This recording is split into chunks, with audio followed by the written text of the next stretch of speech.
Okay, so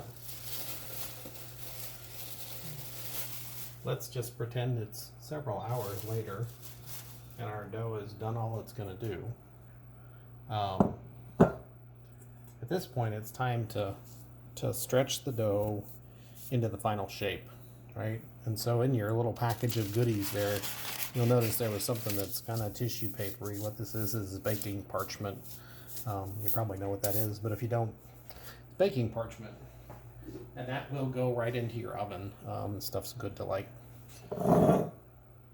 550 or 600 degrees. And the reason we use this is because it just makes the process of getting the dough on whatever just that much easier, because you can kind of work it on your countertop still, and you don't ever have to pick up the dough and try and put it on a pan. So I don't cook on pans. I actually cook on a big metal slab that sits inside my oven. It's a pizza steel. They make stone ones too, right? And so parchment really works out well for that, because you can build the pizza on the parchment. You leave it on the parchment, you can slide it right off into the oven. It's a rather sad experience if you're not using parchment, when you try to slide your pizza off the thing called the peel, and everything sticks on it and it just goes spilling all over the inside of the oven. It's a bad day. Anyhow, so we're gonna get the dough out, and we kind of want to take and dust the flour with top. And you'll notice while I was yakking there, I dusted the parchment with flour too, and that's because we want to get this dough out of there. We're going to get this floured surface here on top of that floured surface there, and work it as little as possible. And so drier hands are better here, right? Because otherwise, well, they get all clumpied up with flour, and you kind of want to just poke at it, just work it out of there, and just let it kind of ease its way out.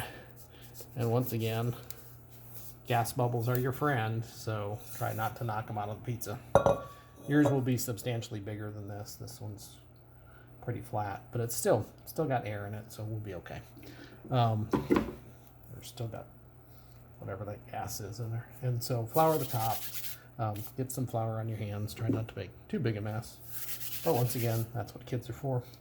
And what you want to do is you got flour on that surface, and so you can see you can kind of stretch it around a little bit, and you want to just gently stretch it out. So poking a hole in it here is not a good thing, because what happens is all the stuff tends to come out of the pizza through the hole in the bottom and burn inside your oven. And you can kind of patch them closed, but it's never quite the same. And so you want to stretch it out, and you're looking for it to be kind of even, right? And kind of a circle if you're trying to make a circular pan, kind of a square if you're trying to make a square pan, right? And so then what you're doing is you take your knuckles like this, and you're rolling this dough out towards that edge.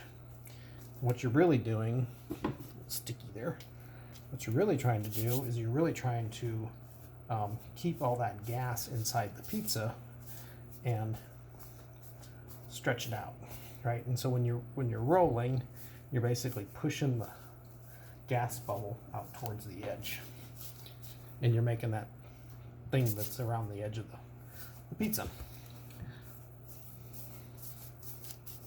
So we stretch and push. And if you like a really big thick crust, leave a pretty big wide band. If you like a really thin flat crust, push it all the way out to the edge. So we will do this. So as you work through this process, the dough will start to, the gluten in the dough will start to grab, and it'll be like, I don't want to stretch anymore.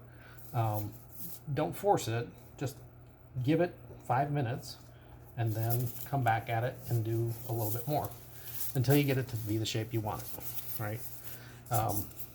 Giving it a little rest, the bonds kind of break down a little bit in there, and everything comes out nice. But if you try to go real fast here, you'll rip a hole in it, and then you'll be like tearing off a chunk and trying to put it over the hole, and it won't be good. So don't go too fast. So mine's kind of not happy here. So it's kind of done stretching for a minute. So I'm going to leave it sit for about 5 minutes, and then I'm going to come back and finish it.